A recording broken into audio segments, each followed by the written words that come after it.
근데 우리나라는 특히나 이제 그 경영권은 무조건 내 자식이 최대 주주 지분과 경영권은 자식이 물려받아야 한다라는 그런 생각들이 네. 아직도 많이 있어서. 근데 또 이제 상속 증여세율 보면 네. 이것도 이제 경영권까지 승계할 경우 거의 한 60% 이상 된다 하더라고요. 네. 그래서 이거를 낮춰야 한다라는 주장도 이제 많이 이의는데 또 이 네. 부분에 대해서 또 이제 국민들의 갑론을박이 또 되게 치열한 분야입니다. 이게 네. 풀기도 되게 어렵고. 네. 혹시나 그런 쪽으로는 혹시 생각해 보신 게 있어요? 일단 첫 번째 지적하신 꼭 자녀한테 물려줘야 되냐에 대한 부분.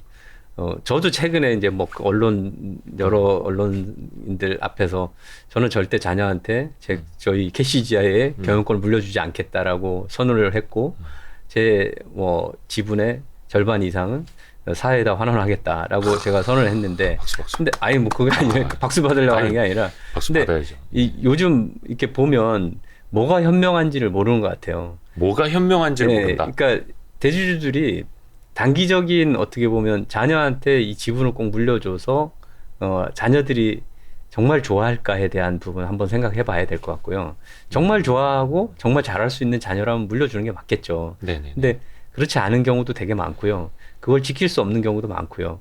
사업을 하다가 잘못되면 그냥 망하면 영돼요. 그거보다는 현금으로 나중에 만들어서 조금이라도 더 많은 현금을, 예를 들어서 지분율이 내가 지금 가진 지분이 조금 희석된다 하더라도 기업 가치를 10배 키워서 총 자산 가치만 훨씬 많이 키울 수 있고, 그렇죠. 그리고 그거를 현금으로 물려주면 자녀가 자기가 하고 싶은 일을 할 수 있을 것이고, 그렇죠. 하고 싶은 사업을 하든 또 포트폴리오 투자를 하든 뭐든 할 수 있을 것이고, 그것이 자녀들이 훨씬 좋아할 수 있다라는 거를 한번 잊지 말아 주셨으면 좋겠고, 맞습니다. 뭐 부모님들도 자녀들이 무슨 옷 사오고 뭐 안마기 선물로 주는 것보다 현금으로 주는 거 좋아하시잖아요. 자녀들도 그럴 수 비유가 있다. 와닿는. 자녀들도 그럴 수 있다는 얘기 드리고 야. 싶고, 또 한 가지는 우리나라 이제 상속 증여세 이슈가 너무 세요. 해도 너무해요. 일본의 상속세 제도를 가져와서 그대로 가져와서 생긴 문제인데, 일본은 금융실명제가 적용이 안 되는 나라입니다. 그러다 보니까 실질적인 뭐 조사 연구 자료들이 뭐 다양한 자료들이 있지만, 실질적으로 내는 세율이 일본의 경우 우리나라 지금 50% 상속세율 최고 세율이 네. 일본에서 가져온 건데, 그 50%를 다 내는 게 아니고 실제로 한 20%도 안 낸다, 이런 조사도 있어요. 그러니까 법은 가져왔는데 엄격하게 우리는 지금 적용하고 있는데 그것이 좀 맞지 않는 거죠. 특히 대주주의 경우에는 120% 할증을 하니까 실질 세율은 50 곱하기 120 하면 60%를 내고 있는 거예요. 네. 그러니까 60%를 내면 경영권을 유지한다는 게 사실 현실적으로 어렵죠. 그렇죠. 그러다 보니까 이제 일감 몰아주기 회사로 이렇게 슬슬 이익을 거죠. 슬슬 빼준 다음에 그 회사를 키워서 상장시킨 다음에 걔랑 지주회사랑 합병하고 뭐 이런 일들이 생기는 거 아니겠어요? 편법 증여고 완전 꼼수 증여인데, 그런 증여들이 그런 승계들이 일어나는 그 것들을 몇 번만 보면 주주들은 아주 학을 떼겠죠. 맞습니다. 우리나라에 주식 투자 하고 싶겠습니까? 그런 거 보면. 맞아요. 그래서 이게 막 불법이 아닌데 하더라도 주주들이 요구하는 거는 이 사람이 합법적인 사람이 되기를 원하는 게 아니에요. 파트너인데 불법적이지만 않는 행동을 하는 게 아니라 좀 더 기업 가치를 적극적으로 키워주고 좀 더 주주들의 이익을, 또 직원들을 더 행복하게 해주고, 그러는 사람, 또 고객을 더 행복하게 해주고, 그러는 사람이 경영자가 되기를 원하지. 네. 딱 불법과 편법 사이를 왔다 갔다 하면서 그런 자기 이익만 챙기는 그런 사람을 누가 원하겠습니까? 그래서 상속 증여세는 이제 낮춰서 지금 이제 아까 실질적으로 60%라 했는데, 최고 세율 자체를 50%에서 낮춰서 30% 정도만 했으면 어떨까라는 생각이 들고요. 대주주라고 해서 특별히 뭐 120% 할증하는 것도 또 말이 안 돼요. 그거는 이제 그냥 경영권의 가치를 인정해 주는 거랑 똑같아요.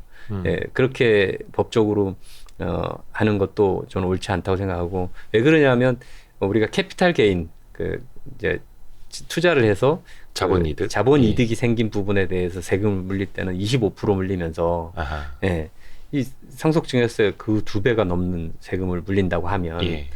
그러면 이걸 피해가기 위해서 어떻게든 꼼수를 써서라도 뭐 돈을 빼돌리든 어쩌든 할 거 아니에요. 네. 그러니까 조세 회피 동기가 커지죠. 아하. 예, 그래서 그런 탈세 동기를 키우는 쪽으로 돼 있는 현재의 법을 좀 세율을 바꿔서 이게 그냥 특정 대주주만을 위하는 게 아니라 일반 주주들을 위해서 이렇게 하는 거예요. 왜냐하면 맞습니다. 예. 기업가 그렇게 해서 배당을 많이 하고 배당 소득세율도 좀 낮춰야 됩니다. 배당 분리과세, 그렇죠. 분리과세에서 그냥 나중에 자본이득세 생기면 그 자본소득세에 그냥 합쳐버렸으면 좋겠어요. 저는. 그래서 사실 이자보다는 배당이 더 어떻게 보면 주주가 채권자보다 더 큰 위험을 부담한 거 아닙니까? 그렇죠. 근데 그 사람들이 받은 그 이익이라는 게 배당밖에 없는데 실제로 캐시플로우를 보면. 네. 근데 그거에 대해서 세금을 그렇게 물려버리면 대주주가 특히 이제 그거를 당하는 당사자는 제일 큰 피해자는 어떻게 보면 대주주고 배당을 할지 유보를 할지를 결정하는 사람도 결국은 대주주거든요. 대주주. 그럼 대주주가 배당하자고 하겠어요? 안 하죠. 그러면 괜히 결과적으로 세금 많이 내게 네. 뭐하러 배당하냐 이러죠. 결과적으로 코리아 디스카운트만 생기고 코리아 디스카운트 생기면 결과를 피해 보는 사람은 우리가 모든 뭐 주주들이죠. 아까 1,400만 개미 투자자들하고 맞습니다. 국민연금하고 이런 것들이에요. 근데 실제 대주주가 우리나라 지분을 우리 기업들의 지분을 얼만큼 가지고 있냐 보면 10대 그룹의 경우는 1.9%. 그다음에 맞아요. 뭐 60여 개 우리가 그 공정거래위원회에서 지정하는 상호출자 제한 기업 집단의 경우 보면 뭐 2.9%, 3%가 안 되는 지분을 내부 지분을 가지고 있어요. 예. 그러니까 대주주가 배당을 통해서 챙겨가는 이득은 전체에서 2%나 3%밖에 안 돼요. 네. 근데 그 사람들 배당 받아가는 게 아까워가지고 배당 소득세율을 이렇게 높여놓는다? 그러면 의사결정은 100% 그 사람들이 하는데 그렇죠. 그래서 대주주가 배당을 선택을 안 하겠죠. 그러니까 세계에서 수십 년 동안 배당은 전 세계에서 항상 꼴찌 수준이에요. 우리가 100여 개국 국가를 제가 다 비교를 해봐도 그래서 이 부분은 정말 고쳐야 된다. 누구를 위해서 배당 소득세율을 이렇게 세게 때리고 누구를 위해서 상속증여세를 이렇게 세게 때리냐. 예, 대주주를 한테 이제 부의 재분배를 한다는 좋은 취지인 건 알겠는데 그렇죠. 결과적으로 제일 피해 보는 사람은 개인들이다. 개인 투자자들이고 국민연금이다. 연기금이다. 이렇게 생각이 됩니다. 맞습니다. 그러니까 혹여나 이제 네. 아직도 오해하시는 분들이 많을까 봐 한 번 더 말씀을 드리면 이게 부자들을 위해서 세율을 낮추자는 게 아닙니다. 그게 결국 돌고 돌아서 그 인간의 본성을 타고 네. 1,400만 모든 국민들에게 전이가 되기 때문에 네. 이거를 좀 합리적으로 조정을 하자라는 말씀이시죠.